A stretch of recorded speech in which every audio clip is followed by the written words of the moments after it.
what kind of relationship do you have with your father, your real father? It's often ambivalent, right? Because there's an element of him that encouraged you, hopefully, because without the encouragement of your father, man, the world is a dismal place. It's very difficult to be a courageous person unless you have your father in body and spirit behind you. It's very demoralizing. Like, it really kills people not to have their mother. They just don't recover from that. And I think people can recover from a fragmented father relationship, but it's the next worst thing. You know, because if your father rejects you or doesn't form a relationship with you, it's as if the spirit of civilization has left you outside the walls as of little worth. It's very difficult for people to recover from that. So the father should be an encouraging force, but can be a tyrannical and crushing force. And so that's a very difficult thing to get right, partly because if you're my son, then I should impose the highest standards of behavior on you. And I should always be judging what you're doing. I should be judging it with the aim of making the best in you come forward. But getting that balance exactly right is very difficult. And so it's easy for a father to swing too much into judgment, let's say. And then, of course, mothers can play this role too. To swing too far into the domain of judgment and to be too harsh. And to the degree that the father has his own pathologies, he's going to do that imperfectly. You know, he might be someone who's the father who devours his son because he's jealous of the new possibility, the new potential, the struggle for attention and love from the mother or from the other children in the family. There's all sorts of things that can go terribly wrong. So that's the father as wise king, and that's another symbol that's been lost, I would say, to a massive degree in modern universities, because all we're taught is to tear that down. And to not even notice that it manifests itself everywhere, especially in the universities, which are like they're as close to an ideal environment as human beings have ever been able to create. It's as simple as that. And if you can't be grateful for the structure of the university with all its imperfections, then you're completely blind to this element of the archetype.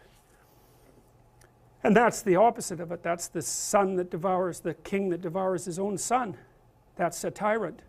You know, that's like the mother who's too overprotective. It's the male version of that. And the mother that's too overprotective says, I'll never let anything happen to you.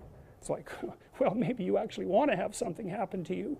You know, it's a bit of an all-inclusive statement. It's like, no, I'm going to make you strong so any number of things can happen to you. And when you need some care, I'll be there. But otherwise, like out into the world with you. That's the right attitude. And for the father, it's like, get your bloody act together. But I'm on your side. It's not because I want to destroy you or demean you or push you down in the dominance hierarchy, but because I want the best in you to emerge. And so you need standards. It's like, what are you doing wasting your life? There's way more than that to you. Get your act together and bring it out. And that's a message that people really want to hear if they have any sense at all. And generally they do want to hear it. So, you know, I've been talking to a lot of people recently, as perhaps you know, and I was talking to one of the leaders of the Conservatives this morning, and they're asking me about, the person was asking me about Bill C-16, but more specifically about talking to young people, because the Conservative leadership struggle is going on right now. I've been talking to a bunch of them, and I said, well, look, one of the things you could do for young people that no one's doing is to talk to them about responsibility. Because everyone talks to young people about rights. It's like, we need our rights. It's like, oh God, how many rights do you need? You know, really, like you have more privileges than any people who've ever lived anywhere. Well, it's so dull to hear that. It's so dull. It's so pathetic and what would you call it? It's so demeaning that you have to be protected and have your rights. It's like I said, there's a huge marketplace for responsibility. That's what you want to talk to young people about. It's like, get your act together and do something worthwhile with your life. For the first time in my entire adult life, the Conservatives actually have something to sell young people, right? They could sell them responsibility. It's like, well, why? Because that's where life has meaning with responsibility. The more responsibility you take on, the more meaning your life has. And the higher degree of responsibility that you agree voluntarily to try to bear, the richer your life will be. And no one's ever told that, and it's the case. You know, it's like you have 4 kids, say. Well, that's plenty of responsibility. You're going to have meaning. It's going to be rough, you know, because it's complicated.